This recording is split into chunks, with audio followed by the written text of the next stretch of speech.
નમસ્કાર. આજે આપણે એક એવા કાનૂની દસ્તાવેજ વિશે વાત કરવાના છીએ જેનું નામ છે બક્ષિસનો લેખ.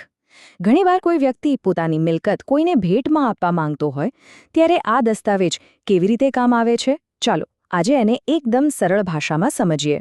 તો સૌથી પહેલો અને સીધો સવાલ એ જ થાય કે આ બક્ષિસનો લેખ આખરે છે શું?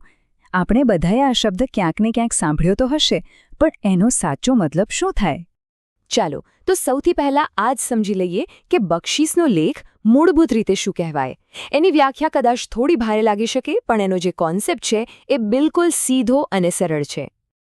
જુઓ, એકદમ સરળ શબ્દોમાં કહીએ તો બક્ષિસનો લેખ એટલે એક કાયદેસર લખેલો દસ્તાવેજ જેનાથી કોઈ વ્યક્તિ પોતાની મિલકત જેમ કે ઘર હોય કે જમીન કોઈ બીજી વ્યક્તિને પોતાની ખુશીથી અને કોઈપણ પૈસા લીધા વગર આપી દે છે. અહીં બે વસ્તુ બહુ જ મહત્વની છે.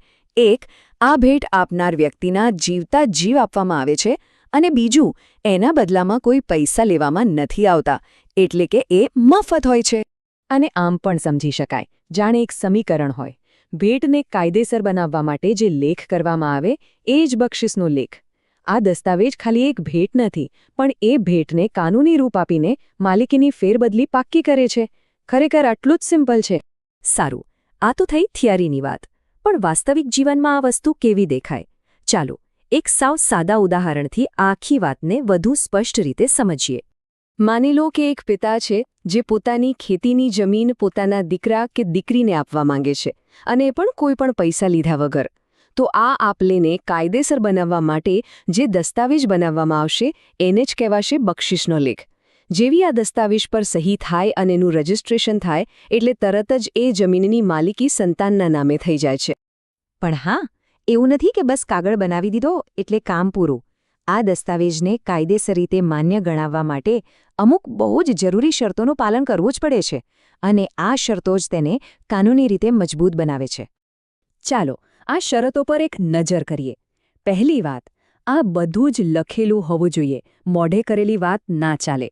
બીજું, એને સરકારી કચેરીમાં રજીસ્ટર કરાવવું ફરજિયાત છે. ત્રીજું, જ્યારે આ પ્રક્રિયા થાય ત્યારે મિલકત આપનાર અને લેનાર બંને ત્યાં હાજર હોવા જોઈએ. ચોથું, જેને ભેટ મળી રહી છે એણે એનો સ્વીકાર કરવો પણ જરૂરી છે. અને સૌથી અગત્યની વાત, આ બધું જ પોતાની મરજીથી થવું જોઈએ, કોઈના પણ દબાણ કે લાલચમાં આવીને નહીં. હવે આવે છે એક બહુ જ મોટો મુદ્દો જ્યાં મોટાભાગના લોકો ગૂંચવાઈ જાય છે. બક્ષિસનો લેખ અને વસિયત આ બંને એક જ વસ્તુ છે? ના, બિલકુલ નહીં. અને આ બંને વચ્ચેનો તફાવત જાણવો ખૂબ જ જરૂરી છે. આ બંને વચ્ચેનો સૌથી મોટો અને મૂળભૂત તફાવત છે સમયનો. બક્ષિસનો લેખ તરત જ એ જ ક્ષણે અમલમાં આવી જાય છે. મતલબ, માલિકી આપનાર વ્યક્તિના જીવતા જીવ જ બદલાઈ જાય છે. જ્યારે વસિયત, જેને આપણે વિલ પણ કહીએ છીએ, એ તો બનાવનાર વ્યક્તિના મૃત્યુ પછી જ લાગુ પડે છે. ત્યાં સુધી એની કોઈ કાનૂની અસર નથી હોતી. તો સવાલ એ થાય કે આ બધી જાણકારીનું મહત્વ શું છે?